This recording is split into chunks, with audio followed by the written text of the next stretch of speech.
Vamos começar então, já quero trazer a primeira pauta, que é justamente esse início do julgamento lá no STF, do interrogatório, né, dos depoimentos daqueles que são acusados por essa suposta tentativa de golpe, que foi culminada ali no 8 de janeiro, né, de 2023. Nós temos aí uma arte mostrando justamente quem são esses acusados do chamado núcleo 1, ou núcleo crucial, como diz a ação penal. E aí nós temos essas imagens, podemos colocar até em tela cheia. O número 1 ali, né, o tenente-coronel Mauro Cid, que é o autor da delação premiada, que faz parte desse processo. Já fez, inclusive, 11 delações, né? Foi o primeiro a falar hoje, um depoimento longo, que durou aí praticamente toda a tarde. E agora, no final do dia, começou o depoimento do deputado federal Alexandre Ramagem, que é ex-diretor da ABIN. Esse depoimento começou a ser dado e parou no meio, vai ser retomado amanhã, pela manhã. Depois, pela ordem, nós teremos aqui o almirante Almir Garnier, que era comandante da Marinha. Na sequência, Anderson Torres, ex-ministro da Justiça e ex-secretário de Segurança do Distrito Federal, inclusive no 8 de janeiro era esse o cargo dele. Na sequência, general Augusto Heleno, ex-ministro do GSI. E aí sim, o sexto a ser ouvido será Jair Bolsonaro, ex-presidente da República. Depois dele, general Paulo Sérgio Nogueira, ex-ministro da Defesa. E terminando com o general Braga Neto, ex-ministro da Defesa e da Casa Civil. O Braga Neto que está preso, será ouvido pela videoconferência por este motivo. Pelo andar da carruagem, muita expectativa, né, em torno do depoimento de Jair Bolsonaro. Não sei se vai ser amanhã, talvez na quarta-feira ou até quinta ou sexta-feira, porque se a gente tiver o depoimento aí do Mauro Cid como exemplo, a gente tem aí horas e horas de depoimentos para serem dados e sempre ali também com as perguntas dos advogados. A gente separou aqui alguns trechos para mostrar para vocês, mas promete ser uma semana cheia em relação a isso. Vou começar aqui com o Luiz Felipe. Como é que ele tem visto, né? Enfim, chegamos agora a essa fase dos depoimentos, uma ação que está andando bastante rápido, né, Luiz Felipe? Ao contrário do que a gente costuma ver aí no judiciário brasileiro. Não sei se deu tempo de acompanhar hoje essas declarações do Mauro Cid, principalmente, mas a impressão que a gente tem é que toda essa tese é montada em cima da delação dele, né? Boa noite. Boa noite. Olha, um momento sensível, porque esse é o cume do que o STF está fazendo, é o objetivo final deles, através de um julgamento como esse, criminalizar todo o governo passado, eliminar do jogo político a oposição, eliminar da dialética política, a ideologia que sustenta essa base da oposição. Então, isso é o cume de um resultado de uma ação de longo prazo que eles têm com relação a eliminar completamente os agentes que são oposicionistas ao atual modelo de Estado e modelo de governo. Né? Lembrando que estamos num Estado socialista, criado por socialistas, defendido por socialistas. E temos aí o STF como sendo o grande precursor e defensor aí de tudo aquilo que foi armado contra a população brasileira. Então é isso que a gente precisa fazer muita atenção. Eu acho que é um pouco cedo de passar um julgamento com relação às delações, para que lado está indo, mas minha confiança é muito baixa no que pode acontecer do STF. Né? Eles querem criminalizar todos eles. Praticamente todos os ministros do STF já se colocaram publicamente como é que eles pensam, já usam o termo golpe, então eles já validam entre eles... Minuta do golpe. Perdão? Minuta do golpe. Minuta do golpe. Eles já validam que entre eles já está pacificado que houve uma tentativa de golpe. Então, só disso você já vê como é que já está já estão entrando no julgamento já com pré-julgamento dos juízes. Fora que o que eu acredito que está acontecendo, que é uma onda, não é só no Brasil isso aí. Entender o porquê de que o nosso judiciário está se comportando dessa maneira. Tem várias facetas aí. Mas o que a gente está vendo é que no mundo ocidental os juízes estão se comportando de uma maneira similar. E quem é que está por trás desses juízes? São os grandes cartéis de interesse econômico, os grandes cartéis de interesse político, que não querem ver políticos que de fato representam a vontade popular ascenderem ao mais alto posto ou a poder fazer alguma desestabilização dos esquemas que eles montaram. E é isso que a gente está vendo em praticamente todos os países da Europa. A gente viu agora também nos Estados Unidos o Donald Trump passou pelo mesmo processo, claro que por causas diferentes, mas uma situação muito similar. O que salvou ele, na minha opinião, várias coisas, mas uma das coisas com relação ao sistema é que tinha júri popular na questão do Donald Trump. Lembrando que eles fizeram um júri popular em Nova York, que é um lugar que já era uma contraposição, a maioria política não é republicana, não é conservadora. Mesmo assim, ele consegue se sair vitorioso daquele processo. Agora, o que acontece? E a Suprema Corte lá também é diferente, né? E a Suprema Corte lá também, mas não foi nem o julgamento da Suprema Corte. Nem chegou lá. Nem chegou lá, né? Então você veja como é que é distinto aqui o caso.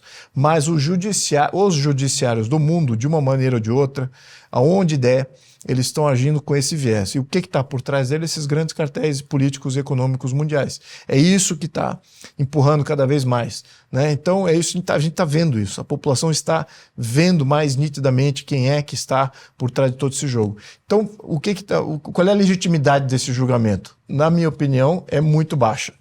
Extremamente baixa. O que eles estão fazendo é um jogo de cena, dizendo que vão percorrer aqui o processo. E eu já vi várias propostas do governo passar sem discussão nenhuma, mas eles fazem como se fosse um teatro de que ouviu todo mundo. Olha, fomos lá em tal estado, fomos no outro estado, fomos falar com tal repartição, falamos com tal federação, falamos com tal associação comercial e todos validaram este modelo aqui que estamos propondo. A verdade é que não houve essa validação, né? Não houve essa comunicação, mas que eles percorreram, fizeram o circo percorrer o país, sim. Então eu estou vendo aqui é mais isso, é passar pelo processo, mas eles já estão com o julgamento pronto, é como eu faço essa leitura.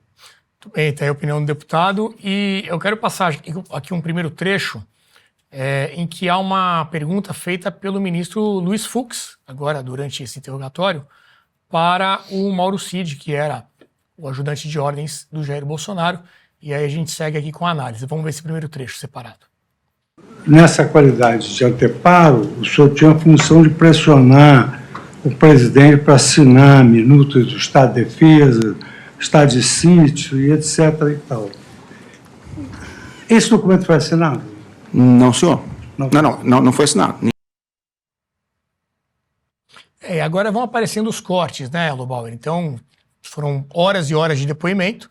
Então, nesse caso aqui, por exemplo, esse corte está rodando bastante porque ele dizendo que nada foi assinado. Então, claro, aqueles que estão na defesa do Bolsonaro e dos demais réus vão trazer esses cortes mostrando que o depoimento do Mauro Cid inocenta, ou é no mínimo contraditório. E já se você for olhar a cobertura de outros veículos, vão tentar dar um enfoque diferente. Mas, ó, tá vendo? Aqui ele está dizendo que sabia de tudo, que estava tudo dentro dessa tese aí do golpe. Também não sei se você conseguiu acompanhar ao longo do dia, está tudo muito recente, mas uma análise mais geral também desse processo para a gente chegar até aqui.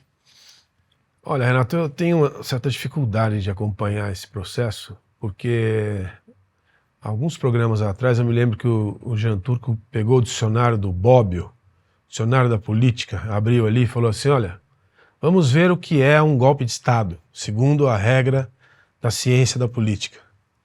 E descreveu que tem que ter um planejamento, tem que ter ocupação de espaços estratégicos, tem que ter fundamentalmente armas ou a força envolvida, tem que ter uma série de ações que rapidamente descredenciam qualquer possibilidade disso daí ser realmente um golpe de Estado. O que foi isso aí na minha modesta visão?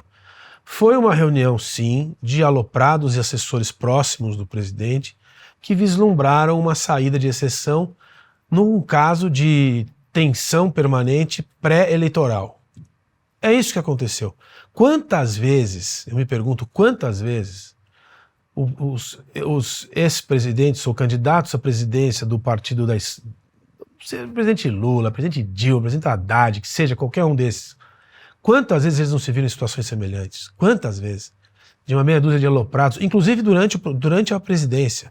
Tanto que o termo aloprado foi o Lula que inventou, não sou eu que estou inventando.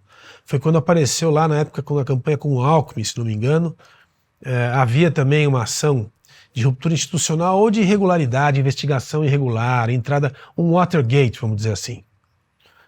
E ficou por isso mesmo, porque são os aloprados. Na época do impeachment da Dilma, ela chegou a consultar também as Forças Armadas. É verdade. Sobre a possibilidade de decretar estado de sítio. Exatamente. Então, assim, acho que não é o caso aqui, acho que é um pouco mais do que isso, pelo que se ouve. Assim, quando você vê a quantidade de interrogatórios que já foram feitas com o senhor Mauro Cid, e a quantidade de idas e vindas. Não, e de ditos e contraditos que ele já colocou, a quantidade de pressão que ele já sofreu, foram várias imagens que mostraram a pressão feita pelos juízes no interrogatório. Então, assim, eu sinceramente eu não tenho muita paciência para assistir, porque como disse, a palavra usada pelo deputado Luiz Felipe foi teatro. É um teatro, mais um teatro que a gente tem que assistir, gasta uma energia enorme para ver provavelmente um final que a gente já conhece.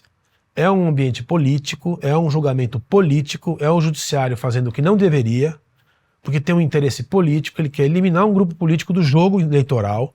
É isso que está acontecendo no Brasil. Isso tem que ser dito, porque é tão explícito, entende? Então, assim, vamos acompanhar o pior, os cortes. Você fez referência aos cortes. Se você acompanhar isso daí pelos cortes, você enlouquece, porque você entende tudo ao contrário também, você fica completamente perdido. Então, sim, eu tento acompanhar por cima e acho que já está tudo definido. É um processo político que vai condenar o ex-presidente. Eu só não sei quanto forte vai ser essa condenação, porque essa que é a pergunta que não quer calar, porque se ele for preso mesmo, aí a gente tem um problema, porque isso pode gerar uma reação inversa à vontade do que o judiciário pretende. Então a minha impressão é que eles vão... Pode ser um tiro no pé. Eu acredito que pode acontecer. E eu acho que então eles vão tentar manter esse ambiente de julgamento, de desgaste político, para que do ano que vem esse grupo todo não tenha mais chance de concorrer ou não possa mais participar do processo. As pesquisas que têm saído têm mostrado o Bolsonaro ainda muito competitivo, ainda mais por conta do desgaste do atual governo, né? Talvez até muito mais por uma má condução aí do governo Lula, inflação, esse horror todo do INSS, né? O dinheiro roubado dos velhinhos. E parece que quanto mais batem, quanto mais acusam o Bolsonaro, ele se mantém ali resiliente, inclusive agora com pesquisas dando vitória para ele num possível segundo turno. Vamos pegar então mais um trecho aqui do interrogatório do Mauro Cid, para depois ouvir a opinião do Jean Turco. Pode soltar. O ex-presidente Jair Bolsonaro recebeu e leu esse documento? Sim, senhor. Recebeu e leu. Ele fez algumas alterações no documento? Sim, senhor. Ele, de certa forma, enxugou o documento, né? Ele enxugou o documento, basicamente retirando as autoridades das prisões, né? Somente o senhor ficaria como preso. O resto não... O resto foi concedido no habeas corpus. Esse trecho aí o pessoal está passando para mostrar uma situação estranha ali, né? Do próprio ministro Alexandre de Moraes, que seria o alvo então dessa prisão, sendo o presidente da sessão, sendo o relator do processo, aquelas críticas em relação a ele fazer parte desse julgamento e não se declarar como suspeito por ser um possível, um suposto alvo aí dessa operação. Ainda fez uma piadinha ali no final, né? O resto conseguiu um habeas corpus, as outras autoridades que seriam presas nessa minuta, tá? A famosa minuta que tanto falam. Jean Turco, sua análise sobre isso, e chama a atenção também a velocidade, né, desse julgamento. Inclusive os próprios ministros falam isso publicamente, né? Não, queremos terminar isso logo, ainda este ano, para não contaminar o processo eleitoral do ano que vem. E há previsões aí dizendo que até setembro a gente já vai ter aí as sentenças definidas em relação a esses réus. Boa noite. Pois é, boa noite, Renato, boa noite a todos. Este é o Estado eficiente, né? Quando é contra nós súditos, é eficiente. Ao contrário, nunca. E como você mostrou, por uma questão política e eleitoral. Olha, primeiro, antes de entrar no mérito dos vídeos, do que vimos, vale lembrar a coisa mais importante, a meu ver, porque poderia até estar tudo correto do ponto de vista técnico. Mas o problema é na raiz, na origem. Este processo é um processo que simplesmente não deveria existir, não cabe ao STF, no mínimo, para ser conduzido. Por quê? Por N motivos.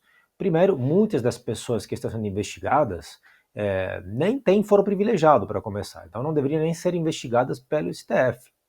Ainda, este mesmo trecho que você mostrou, assim como outros, mostram, por exemplo, tem outro trecho, acompanhei durante o dia, tanto parte da transmissão ao vivo quanto alguns recortes. Tem outro trecho onde Moraes pergunta para o Cid, durante essa reunião, foi falado alguma coisa sobre mim? Sim, veja, se um juiz é parte do processo, ou vítima, mas até só parte, obviamente ele não pode ser juiz. Ainda, nós aqui temos um tribunal que está fazendo toda a fase de investigação, os interrogatórios, e o mesmo tribunal que depois, os mesmos juízes que depois vão julgar. Isso também não existe. Então, assim, tem N motivos para este processo, no mínimo, não correr nessa instância. Depois, no mérito, né, da questão, nós vimos que sobre a questão do Cid e os vídeos que você mostrou dele. Primeiro, para quem eventualmente possa concordar ou ter alguma dúvida, visto algumas coisas que ele fala. Mas primeiro vamos lembrar que um processo não se faz só com delações, porque evidentemente qualquer pessoa se não pode te delatar de qualquer coisa e você ser preso. As delações, afinal, têm que levar a provas. Ele tem que mostrar provas e provas têm que ser encontradas pelos investigadores. Então ele pode acusar as pessoas do que ele quiser, mas afinal, se não tem prova, a delação sozinha não se sustenta, não é motivo para tal. Ainda, além das delações dele, eu diria o seguinte, vocês também mostraram como em outros vídeos, em outras ocasiões nós vimos que tudo indica que ele foi bastante pressionado, induzido, inclusive lembrando eventuais repercussões sobre familiares, etc. E que talvez isso, então, qual é a suspeita que nasce daqui? Que talvez ele esteja indo nessa estratégia de acusar Bolsonaro, etc., para ter algum ganho da eventual acusação dele. Também várias inconsistências foram achadas, por exemplo, nas respostas dele concretamente, né? Então, várias vezes ele falou, a minuta ela é uma minuta de cunho golpista. Aí depois o advogado pergunta, Bolsonaro leu a minuta? Não leu. Bom, mas então como é que sabia que era de cunho golpista, eventualmente? Então, várias questões que também teve uma parte onde perguntaram para ele. Ele teria admitido que ele teria recebido, se não era uma caixa de vinho, onde no meio tinha dinheiro para financiar as manifestações. Aí perguntaram para ele, e quanto dinheiro tinha lá dentro? E ele falou, 10 mil reais. Assim, qual manifestação deste porte, daquele porte, em Brasília, com toda a logística envolvida, você organiza com 10 mil reais? Isso não existe, né? Ainda, um delator só, nós estamos falando de tudo isso, um caso no qual o único delatório, então, que tem esta tese da minuta do golpe, que tenha sido organizado um golpe, etc., é Mauro Cid. Todos os outros, na verdade, estão falando o contrário. Um delator só, no maior escândalo da história, no maior golpe da história, é muito pouco, posto que, repito, mesmo se fossem 20 mil delatores sozinhos, sem provas materiais, não seriam suficientes. Tá? Mas já surpreende que tenha um delator só. Ainda, eu não me surpreenderia se realmente teve uma reunião ou mais reuniões, conversas sobre algo deste tipo que você mostrou, prender Alexandre de Moraes ou indagar os militares para eventual estado de sítio ou algo deste tipo. Por quê? Porque, primeiro, não tenho como saber. Segundo, porque também pode ter acontecido em vários outros governos ao redor do mundo, não só de uma aqui no Brasil, como você falou, mas afinal, conversas não são crimes. O crime é a organização, o preparo, o começo da ação. Então, se eles, caso, vamos supor, na melhor das hipóteses, o que me parece, caso tenha tido uma conversa e caso Bolsonaro queria fazer algo deste tipo, que seja golpe, que seja estado de sítio, que seja prisão de Moraes ou de alguns juízes. Entre querer conversar sobre isso e depois não fazer, não levar adiante, tem uma diferença enorme, abissal. Ali que faz a diferença. Não é, claro, algo bom, não é algo positivo, mas se uma pessoa pensa em cometer um crime conversa com outras pessoas em cometer um crime e não comete, nem começa a ação, ou seja, não leva adiante, não é crime. Vale lembrar, por exemplo, que no Brasil nós tivemos juízes, não vou nem falar nomes, que escreveram, admitiram, preto em branco, que cogitaram matar outra pessoa que tinha uma pistola no bolso dele, pronto para a ação, mas na última hora mudou de ideia e a pessoa está solta e livre. E a mesma pessoa escreveu isso no livro e não tem nenhum problema com isso. Ninguém está acusando de golpe, ninguém está acusando de tentativa de homicídio, etc. Então, me parece que, por enquanto, não se sustenta. Podem ter conversado sobre, mas depois não fizeram nada, ao ponto que Lula subiu a rampa, ele tomou posse. 8 de janeiro foi uma manifestação que também acabou em interpretação, etc. Mas não teve nada, nem a tentativa de impedir a tomada de posse dele.